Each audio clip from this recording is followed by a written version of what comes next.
It was 10:17 p.m. when the front door finally creaked open. The house was silent except for the low hum of the refrigerator and the soft clink of my fork against the plate. I didn't look up immediately.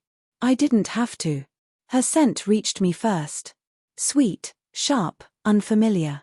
"Hey," she said casually, tossing her purse onto the counter. "You waited up." I didn't reply. I just took another bite of my dinner, cold steak, cold potatoes, but I chewed anyway. My phone lay face up beside the plate, showing 13 missed calls, all mine. Not one returned. When I finally looked up, she was leaning against the wall, that smug grin plastered on her face. "You know what happened?" she asked, tilting her head like it was a joke. "I had a one-night stand. And I'd do it again." For a moment, the room felt frozen. The words didn't even sound real. They hung in the air like smoke after an explosion. I nodded slowly, pushed my plate aside, and wiped my mouth with the napkin. "Okay," I said softly. Then I stood, carried the dishes to the sink, and walked past her without another glance. Silence crushed her more than any yelling ever could. She followed me halfway down the hall. "That's it. That's all you have to say." I didn't turn. I closed the bedroom door behind me and locked it. Inside, my chest wasn't raging. It was hollow, empty. Love doesn't scream when it dies. It just stops breathing. Sleep eluded me that night. Every time I closed my eyes, I replayed her words, the smugness in her tone, the twisted satisfaction in her expression. She wanted a reaction, a fight, maybe tears. Instead, she got indifference. At dawn, the sky was dull gray, caught between night and morning. I made coffee as usual. Same mug, same sugar, same quiet kitchen. But something inside me had shifted.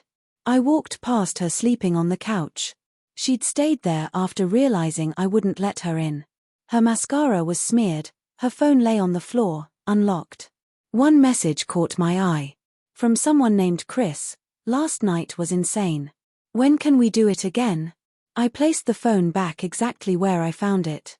She stirred as the smell of coffee filled the room, stretching lazily as though nothing had happened. "Morning," she mumbled, a faint smile on her lips. "You made coffee?" I looked at her for a long second. "Yeah," I said. "I made something." When she reached for her mug, there was no cup, only a small envelope on the counter. Her smile faded. "What's this?" "Breakfast," I replied, taking my own seat. She frowned, tore the envelope open, and froze. Inside were printed screenshots, every message between her and Chris, every pinged location, every photo she thought deleted. Her face went pale. "How did you?" "You left your iCloud signed in on the iPad," I said calmly. She sank onto the stool, staring at the papers like a confession written in blood. "Daniel, please." I raised my hand. "No. You said you'd do it again. I'm just giving you the freedom to do it." Her eyes widened. "What do you mean?" "I mean," I said softly, "you're free now. You don't owe me explanations. I don't owe you forgiveness."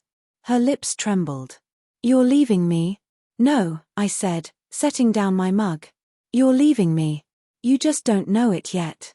For the first time, she had no comeback. The smirk vanished, replaced by panic. She reached for my hand. I pulled away gently.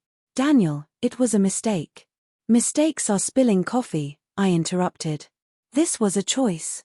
Her eyes shimmered. For a second, I almost pitied her. Almost. Deep down, I knew she wasn't sorry for what she did, only that I didn't break the way she expected. That morning, she followed me like a shadow. Every time I turned, she hovered, pleading, trying to undo the irreparable. "Daniel, please." I was drunk. "It didn't mean anything," she whispered, clutching my arm. I moved her hand gently aside. "Then you should have thought of that before you called it a one-night stand you'd do again." "I didn't mean that." I was angry. "I just wanted to hurt you," she stammered. I stared at her calmly. "You did. Congratulations." She sank into a chair, sobbing into her palms. The woman I married, confident, graceful, radiant, now looked small, fragile, utterly lost. But I felt no sympathy. When you destroy trust, you don't get to cry over the ruins. I picked up my car keys. I'm going out, I said. Where? She asked through tears. To get you coffee, I lied. I didn't drive to a cafe. The night before, I'd visited my lawyer. I had emailed myself every message, every photo, every timestamp, proof to prevent manipulation later. My lawyer, an older man named Grant, listened quietly. When I finished, he nodded. You're handling this better than most. I'm not angry, I said. Just done. He printed the paperwork and slid it across the desk. Once signed, there was no turning back. I picked up the pen, paused, then signed. The sound felt final, like a door shutting forever. Back home, she paced the kitchen. Her eyes lit up when she saw me. You came back.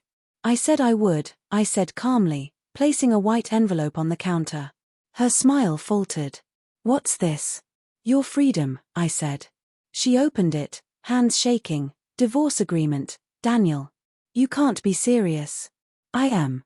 She tried to grab the papers. No. We can fix this. Therapy. I'll block him. I interrupted, voice steady. You had a choice. You made it. You can't unmake it now just because consequences arrived. Tears streamed down her face. You don't understand. I was lonely. You were always working late. You didn't notice me anymore. I breathed slowly. You're right. Maybe I stopped noticing. But cheating isn't about loneliness. It's about ego. You didn't want love. You wanted validation. She covered her face and sank to her knees. Her sobs filled the room, raw, desperate, almost childlike. I had imagined being the one broken at this point. But standing there, I felt a strange calm. I never wanted to lose you, she choked out. You already did, I said quietly, walking to the door. The click of the latch behind me felt like a heartbeat stopping. Outside, the air was crisp. The first real morning I'd breathed in months. Freedom didn't shout, it exhaled quietly, steady, like letting go. I drove to a small diner I used to visit before marriage, the kind of place where time moved slowly and no one asked questions. Sitting with a cup of coffee, I realized how easily people confuse love with possession, passion with control, apologies with change. She hadn't just cheated on me, she'd betrayed the version of us that believed we were unbreakable. My phone buzzed. Her name again. I didn't answer. Instead, I sent a single text. The coffee is on the table. So are the papers. Hours later, I returned to pack my things. She was gone. The house smelled faintly of her perfume, but the silence was different now, not heavy, not bitter, just final. On the counter, a single note in her handwriting. I thought breaking you would make me powerful. Instead, I broke myself. Goodbye, Daniel. I folded it, tucked it in my pocket, and walked out. They say closure comes with forgiveness. But sometimes closure is simply walking away with dignity and peace intact. As the morning sun broke through clouds, I realized something she never would. When someone shows you who they truly are, don't argue. Just believe them and move on.